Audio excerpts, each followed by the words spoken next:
오늘 말씀은 요한계시록 14장 말씀입니다. 14장 1절부터 13절까지 말씀 한 목소리로 읽겠습니다.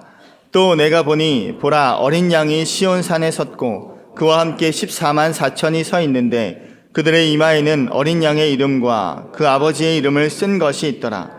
내가 하늘에서 나는 소리를 들으니 많은 물소리와도 같고 큰 우레소리와도 같은데 내가 들은 소리는 검은 고 타는 자들이 그 검은 고를 타는 것 같더라. 그들이 보좌 앞과 내 생물과 장로들 앞에서 새 노래를 부르니 땅에서 속량함을 받은 14만 4천 밖에는 능히 이 노래를 배울 자가 없더라. 이 사람들은 여자와 더불어 더럽히지 아니하고 순결한 자라. 어린 양이 어디로 인도하든지 따라가는 자며 사람 가운데에서 속량함을 받아 처음 익은 열매로 하나님과 어린 양에게 속한 자들이니 그 입에 거짓말이 없고 흠이 없는 자들이더라. 또 보니 다른 천사가 공중에 날아가는데 땅에 거주하는 자들 곧 모든 민족과 종족과 방언과 백성에게 전할 영원할 복음을 가졌더라. 그가 큰 음성으로 이르되 하나님을 두려워하며 그에게 영광을 돌리라. 이는 그의 심판의 시간이 이르렀음이니 하늘과 땅과 바다와 물들의 근원을 만드신 이를 경배하라 하더라. 또 다른 천사 곧 둘째가 그 뒤를 따라 말하되 무너졌도다 무너졌도다 큰 성 바벨론이여 모든 나라에게 그의 음행으로 말미암아 진노의 포도주를 먹이던 자로다 하더라.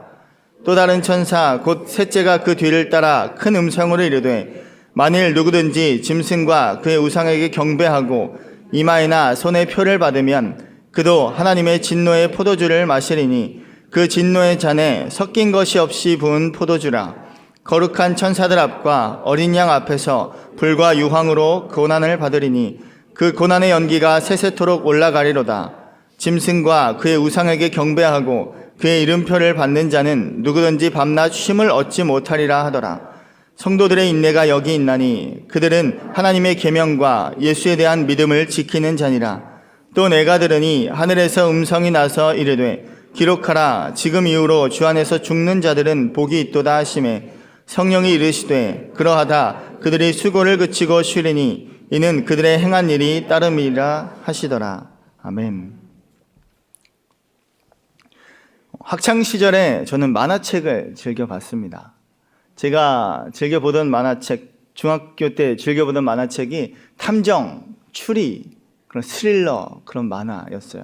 그래서 어떤 사건이 발생하면 주인공인 탐정이 그 사건을 파헤쳐서 결국 범인을 밝혀내는 그런 내용이었습니다. 그래서 범인은 이 안에 있어.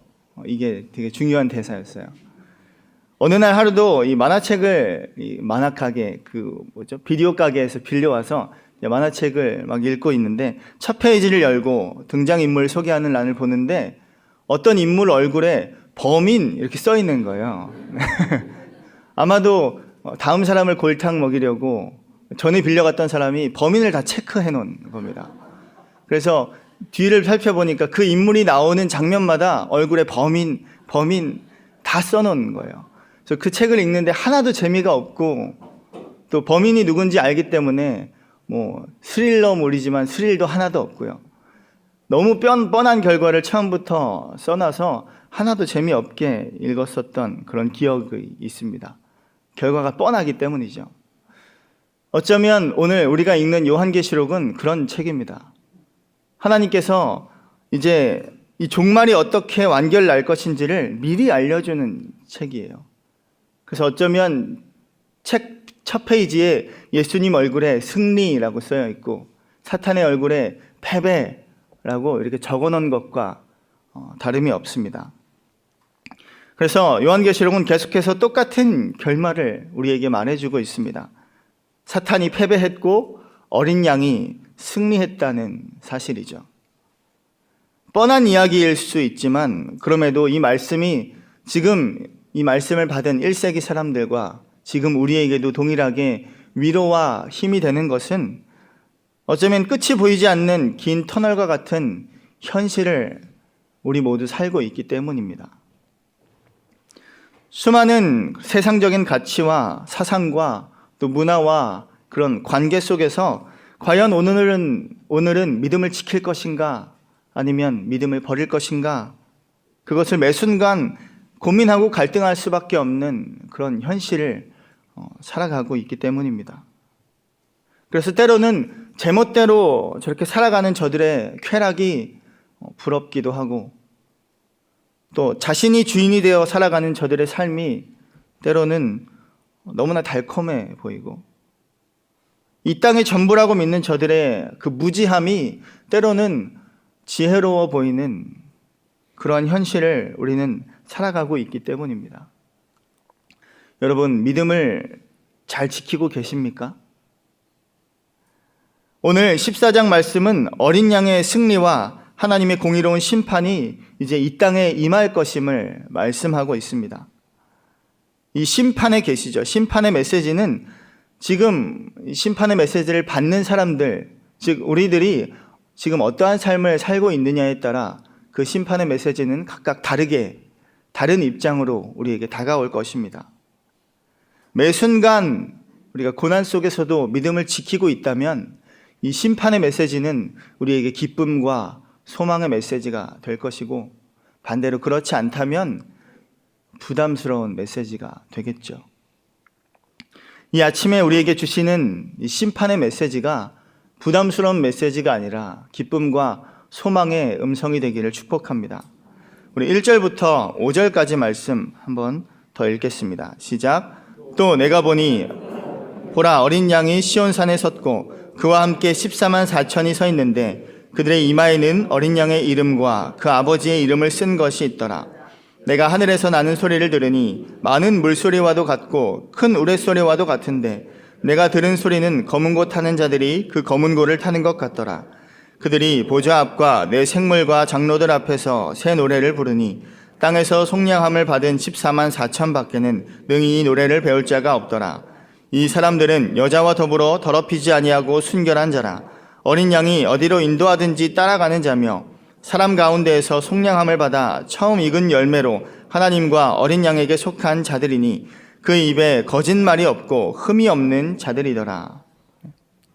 앞서 12장과 또 13장에서 용과 두 짐승을 바라보던 요한의 심정이 어땠을까요? 계속해서 용의 모습, 그리고 짐승들의 그런 악한 모습과 무시무시한 모습과 또 어린 양 같이, 아니 예수님을 흉내내는 그 교활한 모습을 바라보며 마치 속이 체한 것처럼 그런 답답함을 느끼고 있었을 것입니다. 그런데 오늘 지금 이 14장 말씀을 통해서 어쩌면 요한의 이 채기 가득한 속이 뻥 뚫리는 것을 보게 됩니다. 앞서 바다 모래 위에 서 있는 그런 용과는 대조적으로 어린 양이 시온산에 서 있는 것을 보게 되는 것이죠. 여기서 시온산이란 예루살렘과 또 성전이 있는 산이 바로 시온산입니다. 바로 하나님의 구원과 연관되어 있는 곳이죠. 화평과 화목과 은혜의 장소가 바로 오늘 시온산입니다. 지금 어린 양은 이 시온산 위에 우뚝 서 계신 것을 보게 됩니다. 지금 어린 양이 서 있는 시온산은 진짜 지명으로서의 시온산을 넘어서 하나님의 도성, 하나님의 나라, 저 영적인 하늘의 예루살렘을 뜻하는 그러한 곳입니다. 바로 승리의 산입니다. 그래서 드디어 모든 짐승들을 지나고 승리의 주인공이 임하는 것을 보고 있는 것입니다. 그리고 그 어린 양과 함께 14만 4천이 그 이마에 어린 양의 이름과 아버지의 이름이 쓰여 있는 채로 함께 서 있는 것을 보게 됩니다. 그 이마에 어린 양의 이름과 아버지의 이름이 쓰여 있다는 것은 하나님께 속한 자들이다라는 뜻입니다. 여기서 14만 4천이라는 숫자는 또한 우리가 상징적으로 받아들이고 해석해야 하는 숫자입니다. 1부터 14만 4천까지 선착순 땡 이게 아니라 어쩌면 우리에게 완전한 수로서 우리에게 설명하는 상징적인 의미죠. 14만 4천이란 12지파를 의미하는 모든 이스라엘 백성을 의미하는 12를 2번 곱하고 거기다가 큰 수, 많은 수를 의미하는 1000을 곱해서 14만 4천이 됩니다. 그래서 하나님의 부르심을 받은 모든 교회와 구원받은 모든 성도들을 의미하는 숫자가, 많은 성도들을 의미하는 숫자가 바로 14만 4천이죠. 인원을 카운트하는 그런 의미의 숫자가 아닙니다. 어린 양과 모든 주님의 백성들이 지금 시온산에 우뚝 서서 그들이 노래를 부르고 있는 것을 보게 됩니다. 많은 물소리는 크고 우렁찬 소리, 마치 폭포수가 내려오는 듯한, 또 큰 바닷물이 휘몰아치는 듯한 크고 우렁찬 소리를 의미하고, 큰 우레소리는 위엄과 승리의 소리를 의미합니다. 그리고 검은 고 타는 소리는 아름다운 선포와 조화를 가리키는 것으로서 구원과 승리와 또 기쁨의 노래를 그들이 부르고 있음을 오늘 말씀하고 있습니다. 그런데 이 노래는 아무나 부를 수 없는 노래다라고 설명합니다. 속량함을 받은 14만 4천 밖에는 능히 이 노래를 배울 자가 없더라. 먼저는 이 노래를 부를 수 없고 배울 수 없는 이유는 심판이 임하는 것을 바라보며 그 앞에서 여러분, 노래를 부를 수 있는 사람이 누가 있겠습니까? 그 심판을 고대하고 믿음을 끝까지 지키고 인내한 하나님의 성도 밖에는 없습니다. 죄로부터 구속을 경험한 구원받은 백성들만이 그 심판 앞에서 능히 기쁘게 찬송을 부를 수 있는 것이죠. 그래서 찬송을 부르는 이 사람들에 대해서 다시 한번 설명을 하고 있습니다. 이 사람들은 여자와 더불어 더럽히지 아니하고 순결한 자다. 여기서의 여자란 육체적인 성관계를 의미하는 것이 아닙니다. 여자가 의미하는 것은 세상을 의미합니다. 그래서 이 세상의 우상 숭배와 또 세상의 배교를 따르는 자들이 아니라 끝까지 믿음의 순결을 지키는 자, 믿음의 정절을 지키는 자들이다 라고 설명합니다. 그리고 어린 양이 어디로 인도하든지 따라가는 자다. 예수님께서 일찍이 마가복음에서 이렇게 말씀하셨습니다. 8장 34절에 무리와 제자들을 불러 이르시되 누구든지 나를 따라오려거든 자기를 부인하고 자기 십자가를 지고 나를 따를 것이니라. 그래서 예수님께서 어린 양이 어디로 인도하든지 따르는 자는 자신을 부인하고 내가 주인이 아니라 그 주님 안에 속하여 십자가를 지고 주님을 따라가는 자들, 즉 그리스도의 삶과 가르침을 따르는 자들이고 심지어 죽기까지 또 순교하기까지 그 길을 따라온 자들을 의미하고 있습니다. 또한 처음 익은 열매로 하나님과 어린 양에게 속한 자들이다. 처음 익은 열매가 모두 하나님께 속하였다, 하나님께 드림받았다라는 것을 의미하죠. 그래서 온전히 자신을 하나님께 드린 자의 삶을 의미합니다. 하나님, 나는 하나님의 것입니다. 하나님, 나를 온전히 사용하여 주십시오. 나의 삶을 인도하여 주십시오. 그렇게 나의 삶의 주도권을 하나님께 맡겨드린 자들이라고 말씀합니다. 이러한 자들은 그 입에 거짓말이 없고 흠이 없는 자들입니다. 앞서 용과 짐승의 모습과는 대조되는 모습이죠. 그들은 늘 거짓을 일삼으며 위선덩어리인 모습을 보게 됩니다. 그래서 사탄은 거짓의 압이다 라는 정의도 있죠. 하지만 그 모습과는 달리 겉과 속이 같은 사람, 앞과 뒤가 같은 사람, 이중성이 없이 진실한 사람을 의미하고 있습니다. 이렇게 함께 노래를 부르는 자들의 모습이죠. 끝까지 믿음을 지키고 주님을 따라가고 또 하나님께 드림받으며 진실한 자. 이 말씀을 읽는 저도 이 말씀을 보면서 한없이 작아지게 됩니다. 나는 이러한 사람인가? 과연 내가 노래를 부를 수 있을까? 지금의 나는 부족하고 지금의 나는 한없이 작지만 우리를 그렇게 이끄시고 인도하실 주님을 의지합니다. 오늘 그렇게 우리를 붙드실 주님을 붙잡는 저희 되기를 축복합니다. 6절부터의 말씀은 이제 새 천사의 심판을 보여주고 있습니다. 우리 6절, 7절 먼저 한번 읽겠습니다. 또 보니 다른 천사가 공중에 날아가는데 땅에 거주하는 자들 곧 모든 민족과 종족과 방언과 백성에게 전할 영원한 복음을 가졌더라. 그가 큰 음성으로 이르되 하나님을 두려워하며 그에게 영광을 돌리라. 이는 그의 심판의 시간이 이르렀음이니 하늘과 땅과 바다와 물들의 근원을 만드신 이를 경배하라 하더라. 오늘 천사가 공중으로 날아간다고 설명합니다. 날개짓을 했는지 공중에 떠 있는지는 모르겠지만 공중에 날아간다, 공중에 있다라는 뜻은 모든 사람이 볼 수 있고 또 모든 사람이 들을 수 있는 상태를 의미합니다. 이 복음을 가진 천사는 모든 사람 앞에 서 있는 것이죠.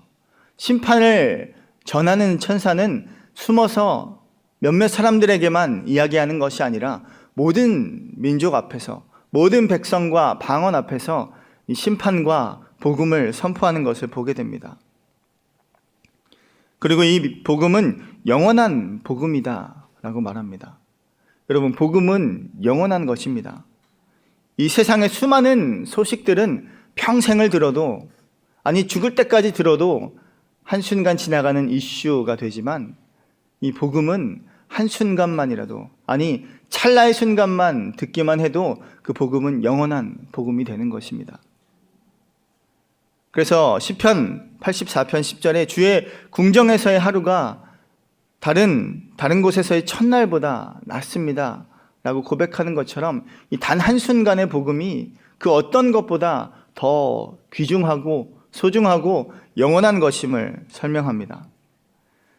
그 복음의 내용이 무엇입니까? 하나님을 두려워하며 그에게 영광을 돌리라. 이는 그의 심판이 이르렀기 때문이다. 마치 이러한 말씀의 선포는 회개하라, 천국이 가까이 왔느니라 이렇게 말씀하시는 그 말씀과도 동일합니다. 단순히 심판으로 끝이 아니라 끝까지 회개하는 자들을 기다리는 이 복음의 능력을 보게 됩니다. 영원한 복음은 마지막 한순간까지, 아니 마지막 찰나의 순간까지 그 복음을 듣고 돌이키라고 말씀하고 있습니다.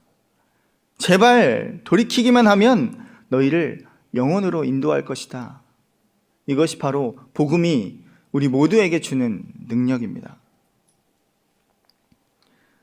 하늘과 또 땅과 바다와 물들의 근원을 만드신 이를 경배하라 이렇게 선포합니다.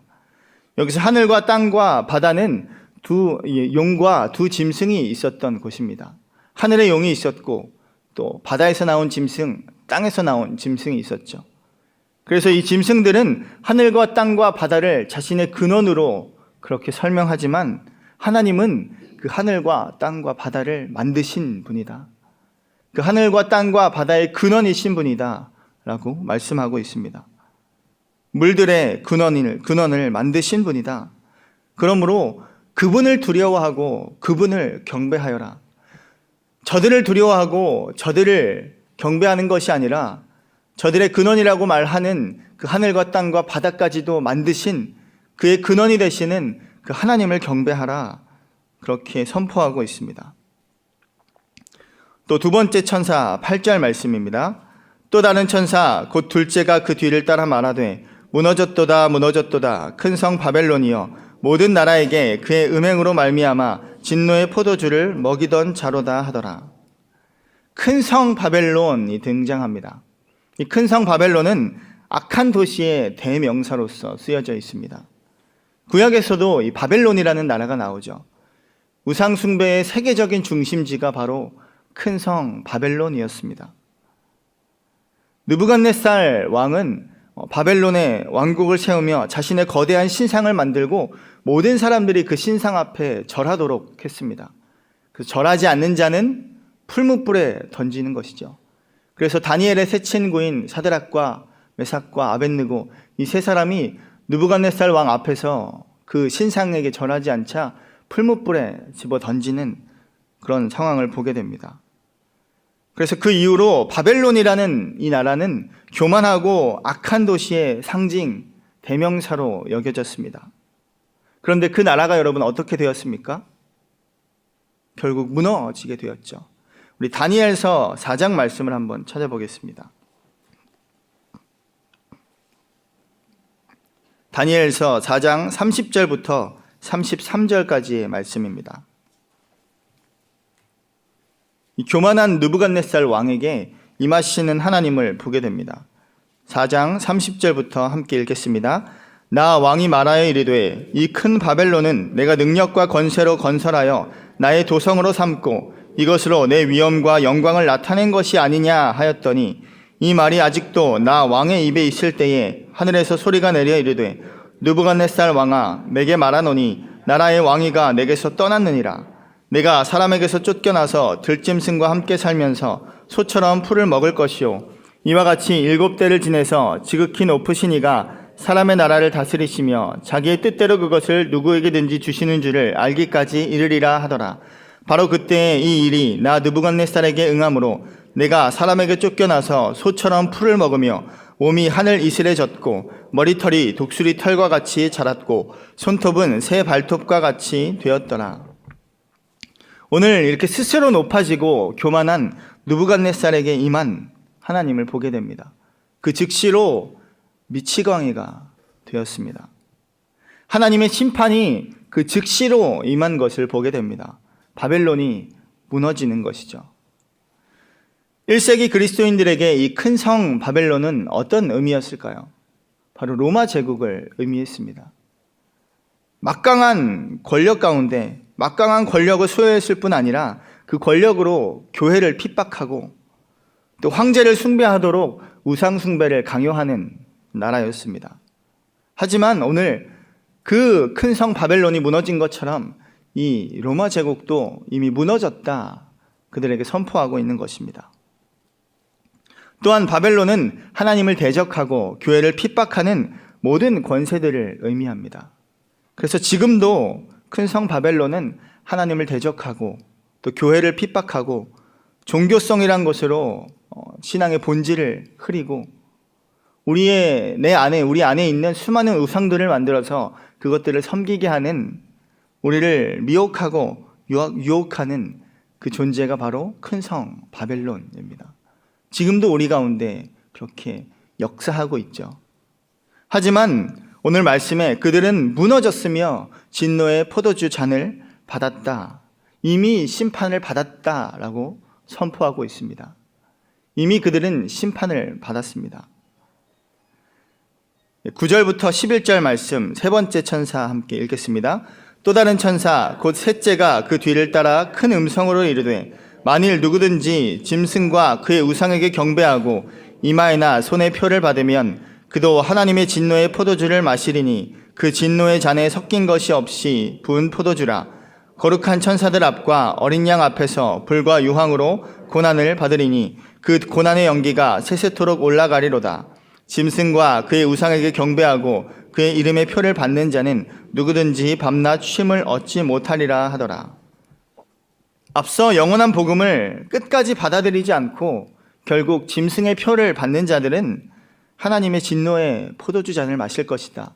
이 큰 성 바벨론뿐만 아니라 그 바벨론 안에 거하며 그 바벨론을 따르며 그 표를 받은 모든 사람들은 동일하게 심판을 받을 것을 말씀합니다.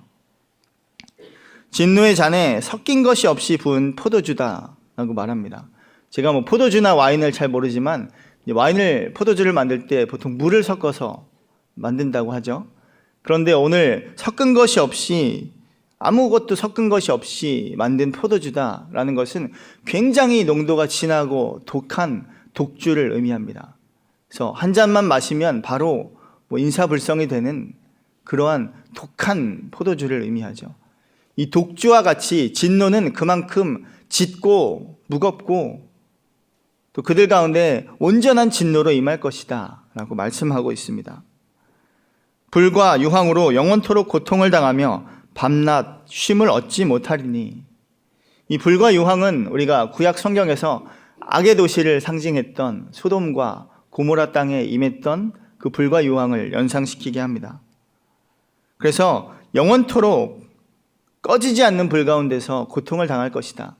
예수님이 이제 알곡과 가라지의 비유를 통해서 설명하시면서 이 불은 꺼지지 않는 불이다. 거기에는 구더기도 죽지 않고 불도 꺼지지 아니하느니라, 이렇게 예수님께서 설명합니다. 즉 영원한 징벌을 받는 것이죠. 믿는 자들에게는 영원한 복음이지만 믿지 않는 자들에게는 영원한 징벌, 영원한 심판이 임할 것을 말씀하고 있습니다. 그리고 12절, 13절 마지막으로 읽고 마치겠습니다. 성도들의 인내가 여기 있나니 그들은 하나님의 계명과 예수에 대한 믿음을 지키는 자니라.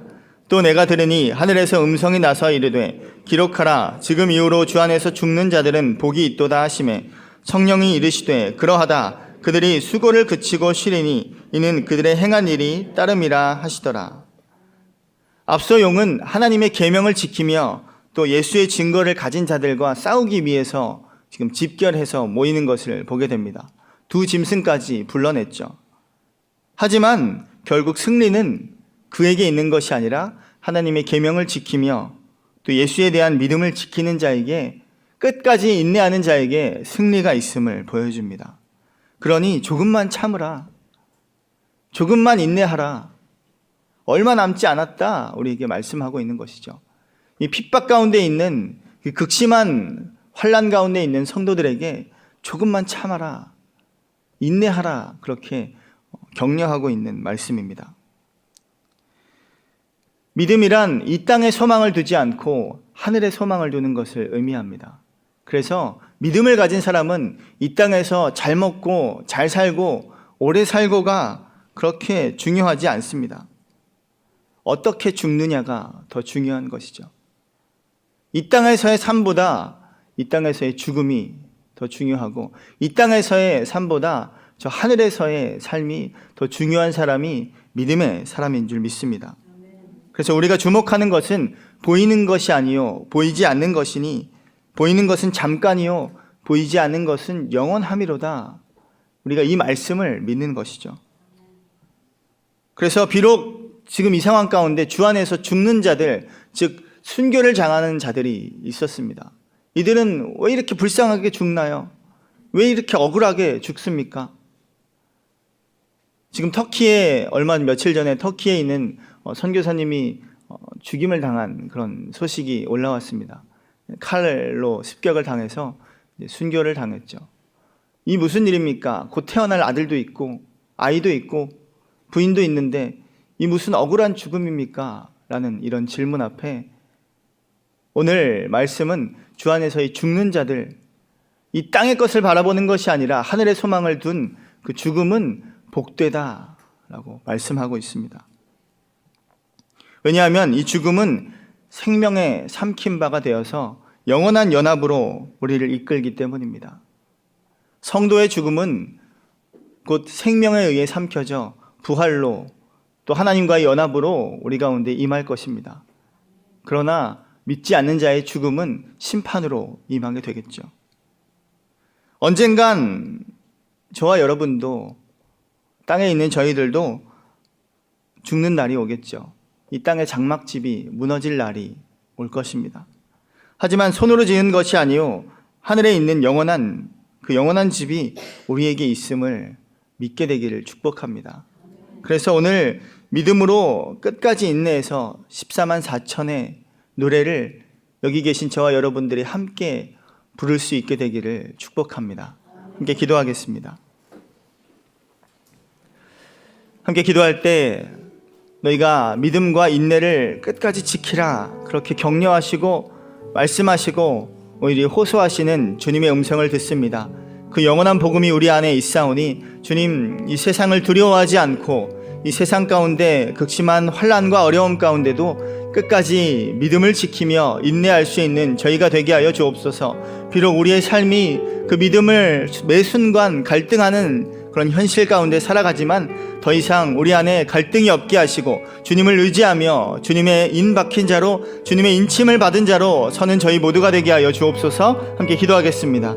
하나님, 우리의 삶이 온전히 하나님의 붙드심을 또 하나님의 인치심을 받은 자의 삶이 되기를 원합니다. 지금도 우리의 삶은 매 순간 믿음을 갈등하는 그런 현실 가운데 있지만 더 이상 흔들리지 않는 믿음 허락하여 주시고 끝까지 인내를 지키는 믿음을 허락하여 주셔서 요동치 않고 끝까지 주님의 그 반석 위에 서 있는 저희가 될 수 있도록 주님 믿음을 더하여 주옵소서.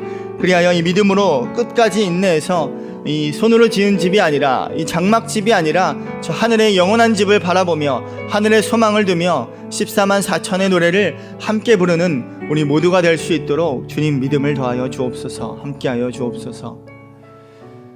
이제는 우리 주 예수 그리스도의 은혜와 하나님 아버지의 사랑과 성령님의 인도하심이 끝까지 믿음을 지키며 나와 내 집은 오직 나는 여호와를 섬기겠습니다, 그렇게 고백하며 결단하는 주님의 백성들 머리 위에, 또 각 선교사들 위에 이제로부터 영원까지 함께 하시기를 간절히 축원하옵나이다.